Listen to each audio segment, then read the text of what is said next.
You are listening to HOA Nuisance Files. The tow yard policy was pay first and argue never. You are about to get another inspection, Martha shouted across my driveway, her voice sharp enough to cut glass. I was standing next to my car with my keys still in my hand, and she was marching toward me with a clipboard held out like a weapon, her face already red. Behind her, a yellow tow truck idled at the curb with its amber lights flashing, and the driver was leaning against the door watching us. I am a home inspector, so I notice details, and the first thing I noticed was the roll of chalk marks on my front tire, fresh and white against the rubber. Martha stopped 3 feet from me and jabbed the clipboard toward my chest. Your car has been parked on the street in violation of the addendum, and we are done with warnings, she said. The tow company is authorized, and you have 10 minutes to move it or it goes to the yard. I looked past her at the tow truck, then back at her face. My car is in my driveway, I said. She blinked once, then her mouth twisted into something ugly. Not that car, she snapped. The one you had on the street last night. I felt my stomach drop because I knew exactly what she meant. My brother had visited the night before and parked his truck on the street for 2 hours while we moved some furniture. It was gone by 9 p.m., but apparently that was enough. I live in Meridian, Idaho, in a neighborhood called Towline Oaks Village Association, and the HOA here treats parking like a felony. Martha Walker is the Design Review Board vice chair, which means she has exactly enough power to make your life miserable, and not enough oversight to stop her. She has been targeting me for 3 months, ever since I pushed back on a paint approval she denied, because she did not like the shade of gray I picked. Since then, every guest I have had has gotten a warning notice. Every time I park on the street, I get a photo time-stamped and filed. And now she has escalated to calling in a tow truck for a vehicle that is not even here anymore. I need to see the authorization, I said, keeping my voice level. Martha's smile was thin and cold. You will see it in the fine notice, she said. Right now, you need to pay the tow fee or we proceed. I pulled out my phone and opened the camera app.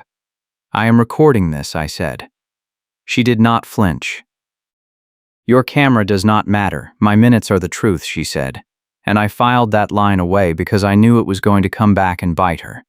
The tow driver was still leaning against his truck, and I could see him shifting his weight like he was not sure he wanted to be part of this.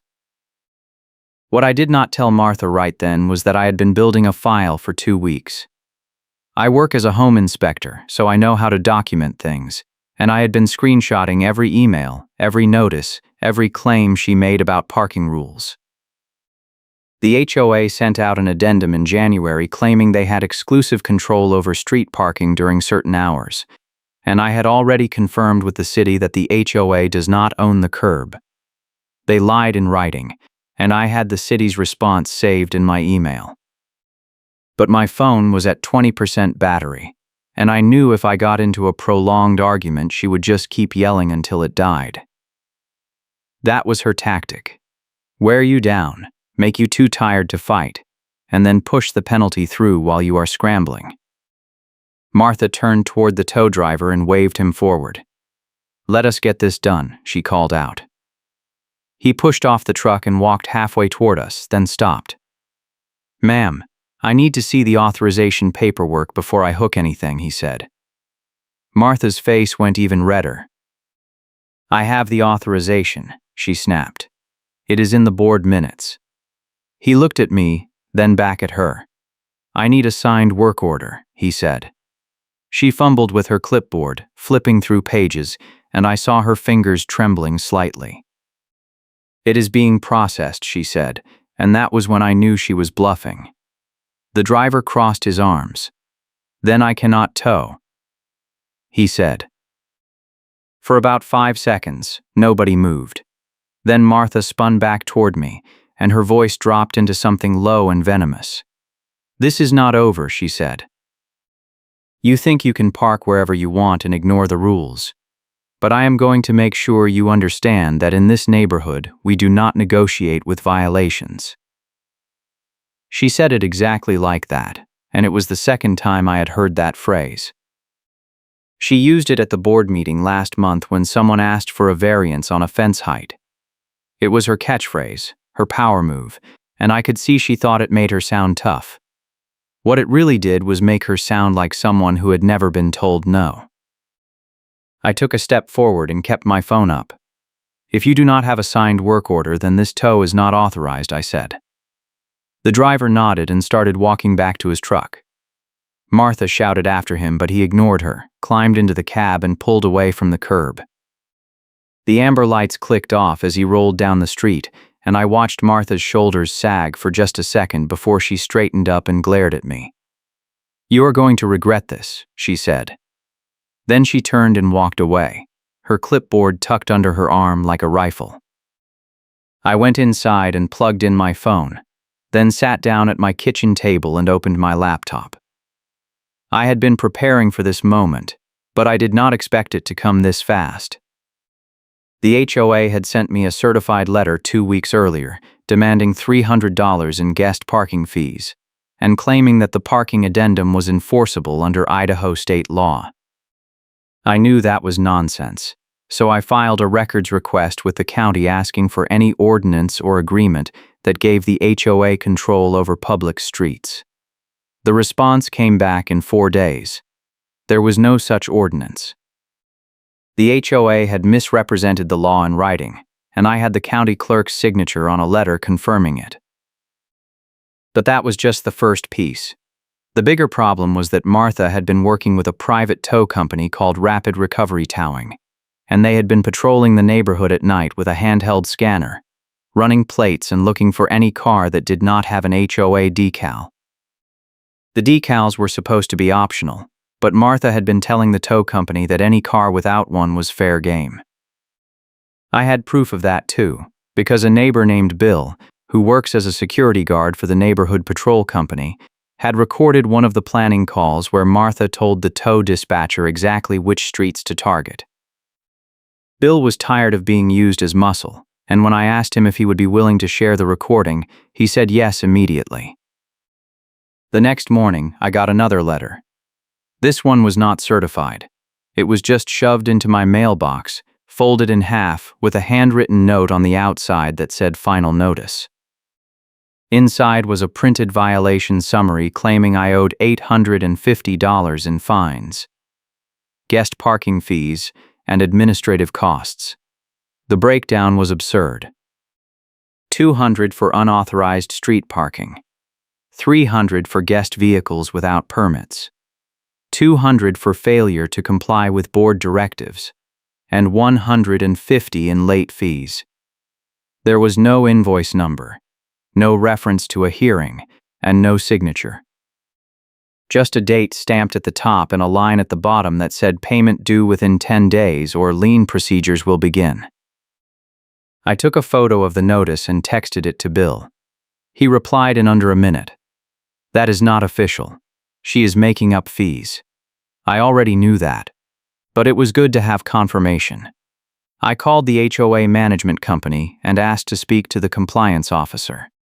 The receptionist put me on hold for 6 minutes, then came back and said the compliance officer was unavailable and I should submit my questions in writing. I asked for an email address. She gave me one, and I sent a message requesting a full breakdown of the fees, copies of the board resolutions authorizing them, and a hearing date. I got an auto reply saying responses could take up to 15 business days.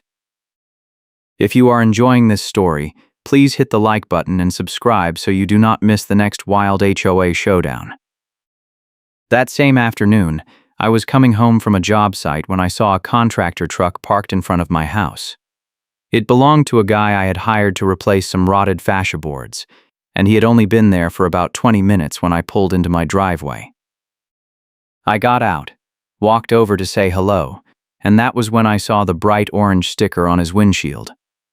It was a tow warning, and it said the vehicle was parked in violation of community standards and would be impounded within 1 hour if not moved. I peeled the sticker off and walked up to the front door. The contractor, a guy named Luis, was on a ladder with a pry bar in his hand, pulling off a piece of trim. I held up the sticker and he looked down at me. "What is that?" he asked. "HOA tow threat," I said. He climbed down and took the sticker from me, reading it with his eyebrows raised. "They are going to tow my truck," he said. "Not if you move it right now," I said. He shook his head. "I have another 2 hours of work here. I cannot keep moving my truck every 20 minutes.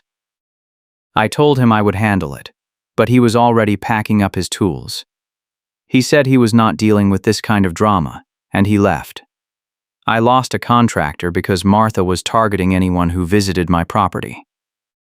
That evening, I got a call from Bill. He told me that Martha had been bragging at a board meeting earlier that week about cleaning up the parking problem, and she had shown a printed map with about 15 properties circled in red. Mine was one of them. He said she called it a compliance crackdown, and the board president had nodded along without asking any questions. Bill also told me that the tow company had a quota agreement with the HOA. For every car they impounded, the HOA got a cut of the fees. That was illegal under Idaho law, and I knew it was going to be the key to shutting this whole thing down. I spent the next 2 days gathering everything I could. I printed out the county clerk's letter, pulled up the recordings Bill had shared, and compiled a timeline of every notice, every fee demand, and every tow threat. I also reached out to a neighbor who had gotten hit with a similar fine, a woman named Sandra who lived 3 streets over. She told me Martha had targeted her guest during a birthday party, slapping a boot on the car and demanding $200 to remove it. Sandra paid because she did not want to ruin the party, but she was furious, and she still had the receipt. I asked her to send me a copy, and she did. Then I filed a formal complaint with the Idaho Department of Finance, because towing companies that operate under quota agreements are subject to regulatory review. I also sent a copy of everything to the City Code Enforcement Office, asking them to investigate whether the HOA was misrepresenting city ordinances to residents. I did not know if it would go anywhere, but I wanted a paper trail. On the 3rd day, I got a notice slipped under my door. It was a hearing summons, scheduled for the following Tuesday at 6 p.m. in the clubhouse. The subject line said Compliance Review Hearing, and the body text said I was required to appear to address outstanding violations and fee obligations. There was no list of charges, no evidence packet, and no mention of my right to bring representation. It was a kangaroo court setup, and I knew exactly what was going to happen. Martha would sit at the head of the table, read off a list of accusations, and the board would rubber stamp whatever penalty she wanted. But I was not going in unprepared. I printed out 3 copies of everything I had, put them in labeled folders, and texted Bill to ask if he could come to the hearing as a witness. He said yes. I also sent an email to the management company asking them to confirm that I could record the hearing for my own records. I got a reply 2 hours later saying recording was not permitted under community bylaws. I replied and said I was bringing a notebook and taking detailed minutes, and if they had a problem with that, they could put it in writing. They did not respond. The night before the hearing, I was sitting on my couch going over my notes when I heard a loud bang outside. I jumped up and looked out the window, and I saw a tow truck backing into my driveway with its amber lights flashing. I ran outside and saw Martha standing on the sidewalk with her clipboard, directing the driver like an air traffic controller. The truck's wheel lift was already lowering toward my car. I shouted at the driver to stop, and he looked up at me but kept backing up. Martha turned and saw me, and her face twisted into a smile. "This one is authorized," she said. "You missed your payment deadline." I walked straight up to the truck and stood in front of the wheel lift. The driver hit the brakes and leaned out the window. "Sir, you need to move," he said. "Not until I see the signed work order," I said. He hesitated, then looked at Martha. She held up her clipboard and shouted, "I have the authorization right here." "Show it to me," I said. She walked over, flipped through a few pages, and pulled out a single sheet of paper.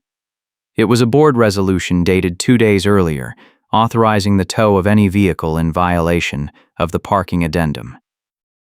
It was signed by the board president, but there was no specific work order, no vehicle identification, and no mention of my address. "This does not authorize a tow tonight," I said.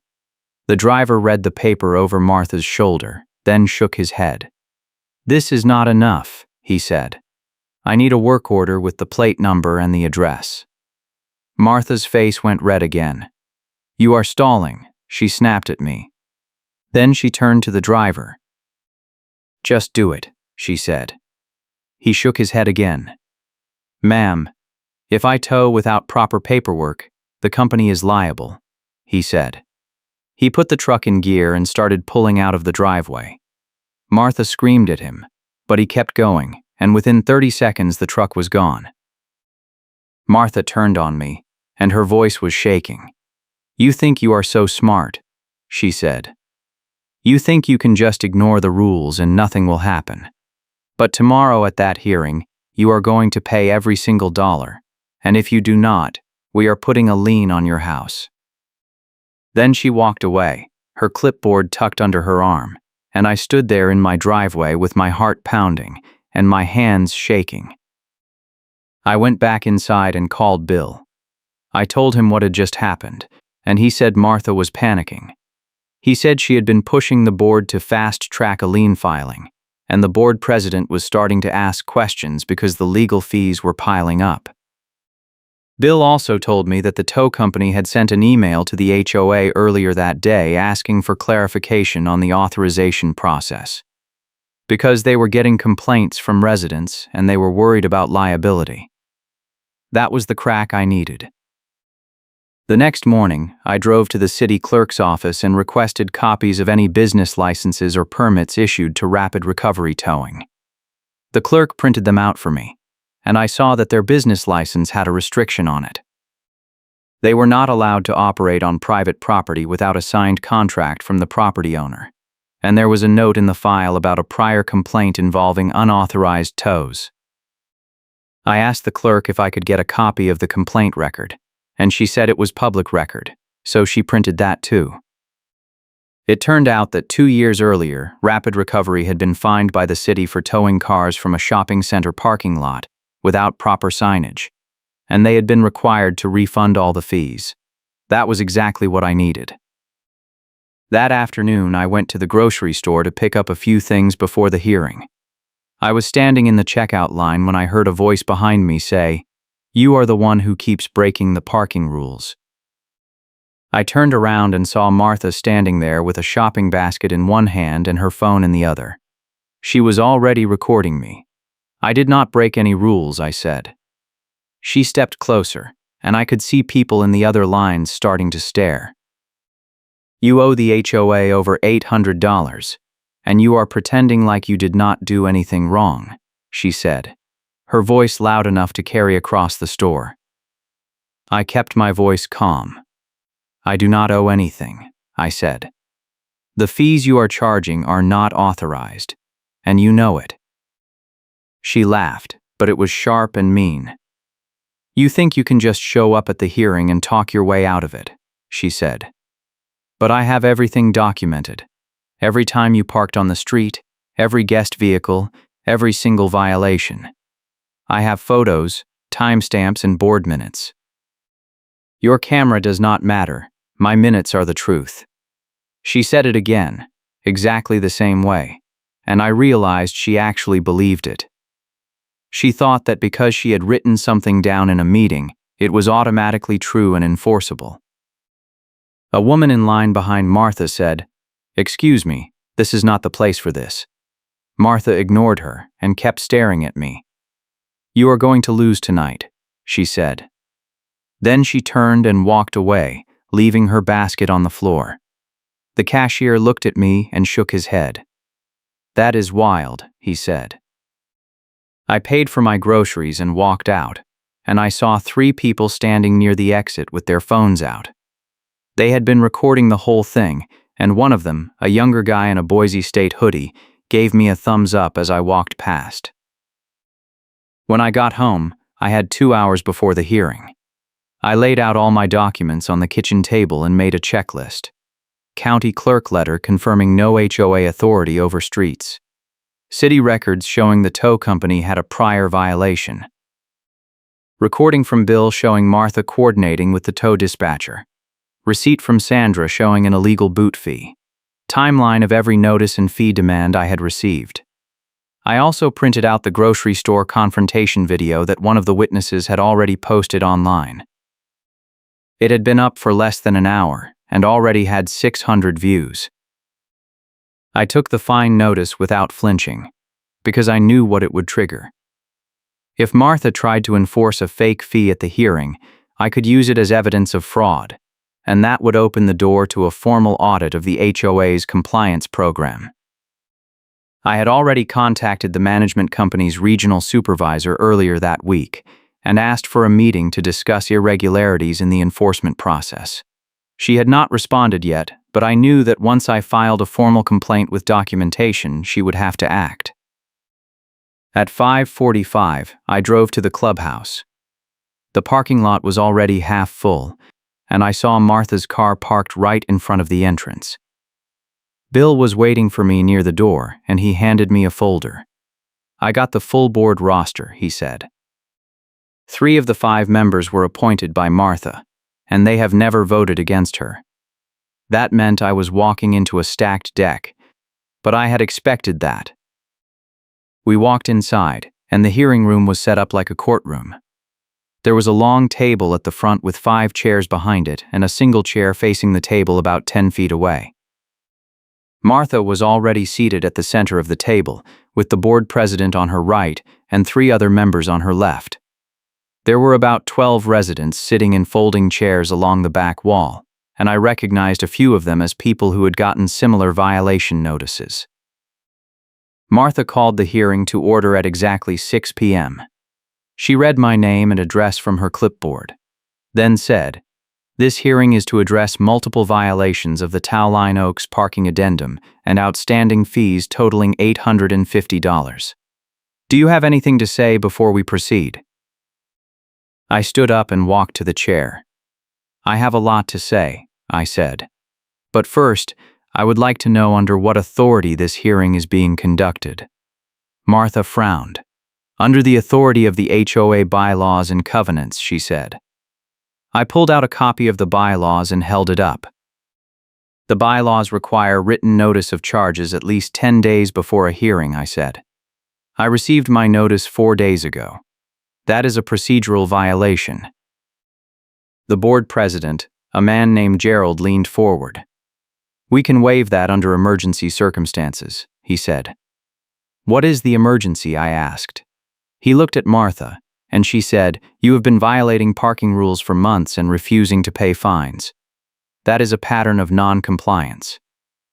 I nodded. "So this is retaliation for me refusing to pay fees that are not authorized," I said. Martha's face flushed. "Those fees are authorized by board resolution," she snapped. "Show me the resolution," I said. She flipped through her clipboard, pulled out a sheet of paper, and slid it across the table. I picked it up and read it. It was a resolution from March authorizing the board to impose fines for parking violations. But it did not specify any amounts, and it did not reference the parking addendum. I held it up. "This does not authorize the $850 you are demanding," I said. Martha stood up. "That is the base resolution," she said. "The fee schedule is in the compliance manual." "Where is the compliance manual?" I asked. She hesitated. "It is being updated," she said. "So you are charging me fees based on a document that does not exist," I said. The room was silent. Bill stood up from the back row and raised his hand. "I have a question," he said. Martha glared at him. "This is not a town hall," she said. Bill ignored her and kept talking. "I work security for this neighborhood, and I was told to enforce a no parking rule on public streets. But I checked with the city, and they said the HOA does not have authority over public streets. So how is this legal?" Martha's face went pale, then red again. "That is not relevant to this hearing," she said. "It is absolutely relevant," I said. I pulled out the county clerk's letter and held it up. "This is a letter from the Ada County Clerk confirming that the HOA has no legal authority over street parking. Every notice you sent me, every fee you demanded, and every tow threat you made was based on a lie." I walked up to the table and placed the letter in front of Gerald. He picked it up and read it, and I saw his jaw tighten. Martha grabbed the letter and scanned it, then shoved it back at me. "This does not change anything," she said. "We have an agreement with the tow company, and they operate under our direction." I pulled out the city records and placed them on the table. "Your tow company was fined 2 years ago for unauthorized towing, and their business license restricts them from operating on private property without a signed contract. Do you have a signed contract?" She did not answer. "I also have recordings of you coordinating tow patrols and telling the dispatcher which streets to target. That is a quota arrangement, and it is illegal under Idaho code." The board president stood up. "I think we need to take a recess," he said. Martha slammed her hand on the table. "We are not taking a recess," she said. "This man owes money, and we are going to collect it." Gerald looked at her, and his voice was cold. "Martha, sit down." She stared at him, then slowly sat. He turned to me. "Do you have proof of these recordings?" he asked. "I do," I said, "and I have a witness who will testify that the board vice chair has been using HOA resources to run a personal vendetta." Martha stood up again, and this time her voice was shaking. "That is defamation," she said. "No, it is documentation," I said. I pulled out the timeline and the stack of notices. I have every email, every letter, every photo timestamp, and every fee demand. I also have a receipt from another resident showing that you charged her $200 to remove a boot from her guest's car, and you kept the money instead of turning it over to the HOA account. That is theft. Sandra stood up from the back row. "That is true," she said. "She charged me $200 and told me it was an HOA fee, but I never got a receipt with the HOA logo. I paid cash, and she put it in her pocket." Gerald turned to Martha. "Is that true?" he asked. Martha's mouth opened and closed, but no sound came out. Then she grabbed her clipboard and stormed toward the door. "This is a witch hunt," she shouted. "I am not sitting here and listening to this." She slammed the door behind her, and the room erupted in whispers. Gerald looked at me. "Do you have anything else?" he asked. "Just one more thing," I said. I pulled out the records request response and placed it on the table. I filed a request with the regional management supervisor asking for a full audit of the HOA compliance process. She has not responded yet, but once she sees this documentation, I expect she will open a formal investigation. And if she does not, I will be filing a complaint with the Idaho Department of Finance and the City Code Enforcement Office. I already have the forms filled out. Gerald picked up the records request and read it, then set it down and looked at the other board members. "I think we need to suspend all enforcement actions until we can review this," he said. One of the board members, a woman named Carol, nodded. "I agree," she said. "This is a mess." The third board member, a man named Ron, raised his hand. I moved to rescind all outstanding fines and notices issued under the parking addendum pending a full policy review. Carol seconded the motion, and Gerald called for a vote. 3 voted yes. 1 abstained. The last board member, a man who had been silent the whole time, voted no. Gerald banged a gavel on the table. "Motion carries," he said. "All fines are rescinded, and we will be scheduling an emergency board meeting to address the compliance program." He looked at me. "You are free to go." I picked up my folders and walked out, and Bill met me in the hallway. "You just nuked her entire operation," he said. I nodded. But it is not over yet. The next morning, I got a call from the regional management supervisor. Her name was Angela, and she sounded tired. I received your complaint, she said. I am opening a formal audit of the Towline Oaks compliance process, and I will need copies of everything you have. I told her I would send it all by the end of the day, and she said the audit would take about 2 weeks. She also told me that Martha Walker had been placed on administrative leave pending the outcome of the investigation. 2 days later, I got a package in the mail from Rapid Recovery Towing. Inside was a letter from the owner of the company, apologizing for any inconvenience and confirming that they were terminating their contract with Towline Oaks Village Association effective immediately. The letter also included a full refund check for Sandra's $200 boot fee, along with a note saying they were reviewing all fees charged under the HOA contract and would be issuing additional refunds as needed. I took a photo of the letter and texted it to Sandra. She replied with about 15 exclamation points. The audit took 3 weeks, not 2. When the results came in, Angela called me and asked if I could come to her office for a meeting. I drove over, and she handed me a printed report.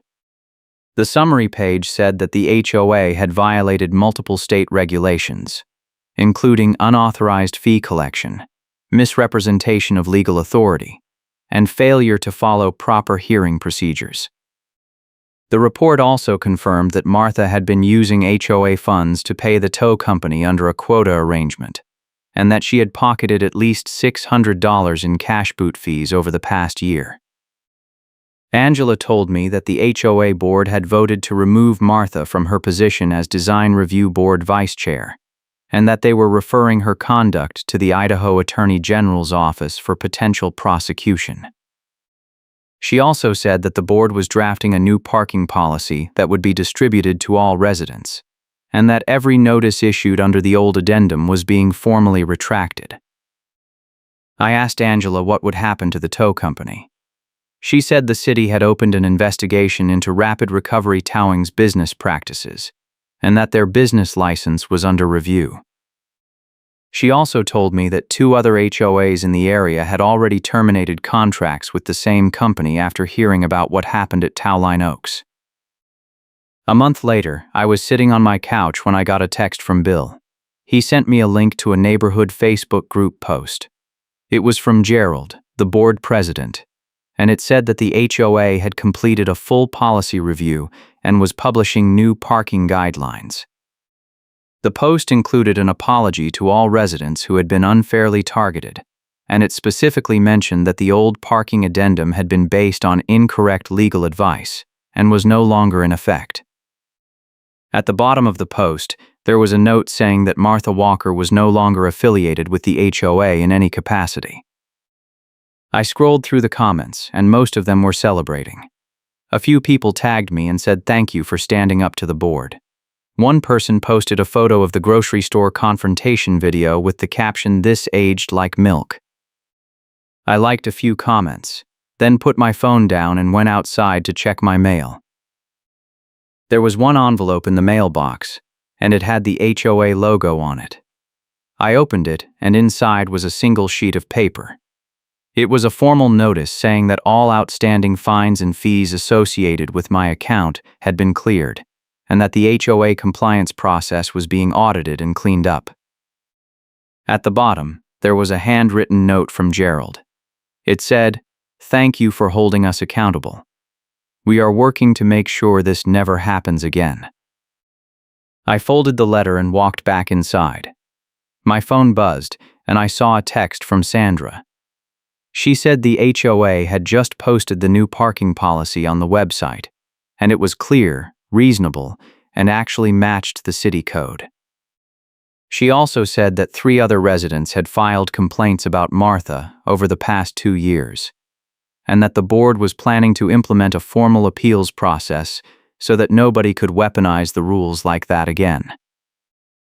That evening, I drove past the clubhouse and saw a handwritten sign taped to the door. It said, "Special meeting tonight, 7 p.m., all residents welcome." I parked and walked inside, and the room was packed. Gerald was standing at the front with a microphone, and he was explaining the new parking policy line by line. When he finished, he opened the floor to questions, and about a dozen people raised their hands. One woman asked what would happen if someone tried to abuse the rules again. Gerald said the new policy included a formal complaint process with mandatory third-party review, and that no single board member would have the authority to issue fines without a majority vote. Another man asked if the HOA was planning to hire a new tow company. Gerald said no. He said the board had voted to end all tow contracts and instead rely on city enforcement for any actual violations. If someone was blocking a fire lane or parked illegally on city property, residents could call the police. But the HOA would no longer be in the towing business. The meeting ended around 8:30, and I walked out into the parking lot. Bill caught up with me near my car. "You did it," he said. "You actually took her down." I shrugged. "I just documented what was already happening," I said. He laughed. "You did more than that," he said. "You made the board realize they could not keep covering for her. And now the whole neighborhood knows what she was doing." A week later, I was at a coffee shop when I saw Martha for the first time since the hearing. She was sitting at a table near the window with her phone in her hand, scrolling through something with a tight, angry expression. I thought about walking past without saying anything, but then she looked up and saw me. For a second, neither of us moved. Then she stood up, grabbed her bag, and walked out the side door without a word. I sat down with my coffee and opened my laptop. I had an email from Angela saying that the Attorney General's office had decided not to file criminal charges against Martha, but that they had issued a cease and desist order prohibiting her from serving on any HOA board in Idaho for the next 5 years. The email also said that the city had revoked Rapid Recovery Towing's business license, and that the owner was facing civil penalties for the unauthorized towing operation. I closed the laptop and looked out the window. The whole ordeal had taken 4 months, from the first chalk mark on my tire to the final audit report. It had been exhausting, stressful, and expensive in terms of time and energy. But it had also been worth it, because now the entire neighborhood had a clear parking policy, a functional appeals process, and a board that actually had to follow the rules. A few weeks later, I was walking to my car after work when I saw a kid on a bike brake hard in the middle of the street and stare at my driveway.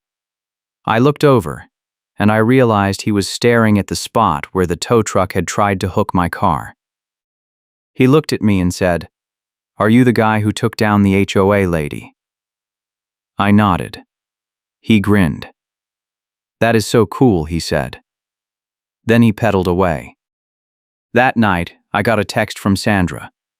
She said the HOA had just sent out a mass email apologizing for the parking crackdown and refunding all fees collected under the old addendum. She also said that 2 board members had resigned and that the neighborhood was planning to hold elections in the spring. She asked if I was going to run for a seat. I told her I would think about it. The next morning, I was sitting at my kitchen table drinking coffee when I got a knock on the door.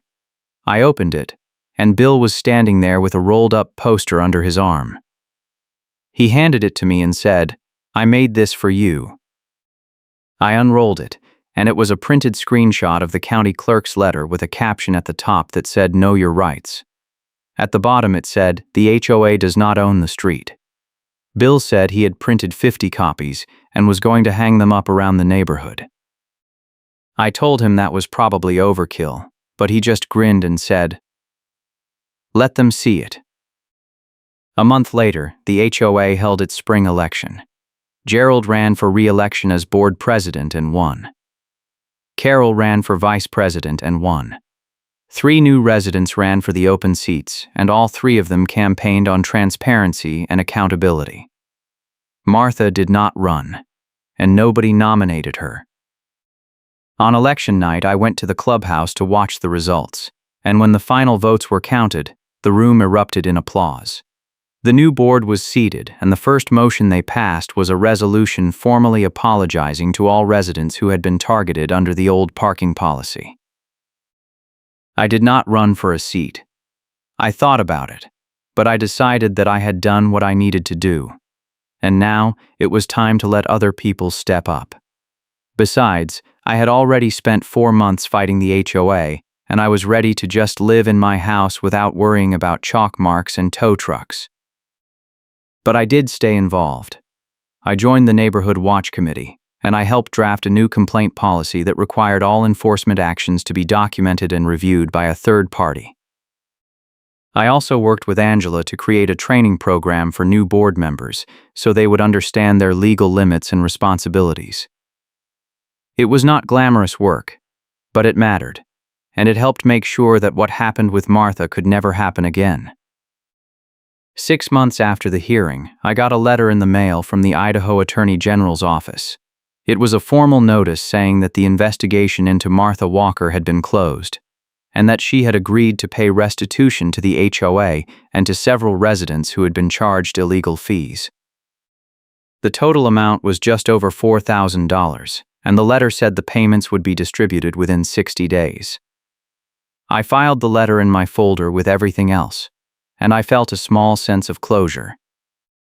A few weeks later, I was at the grocery store again, and I ran into the guy in the Boise State hoodie who had recorded the confrontation with Martha. He recognized me and came over.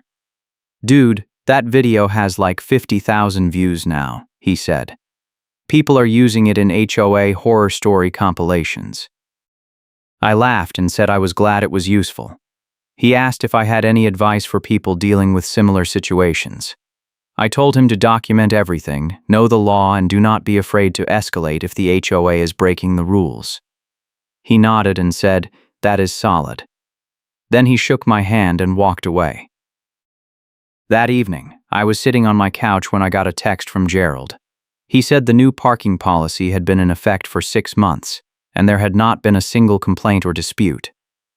He also said the HOA had saved over $10,000 by ending the tow contract and cutting down on legal fees.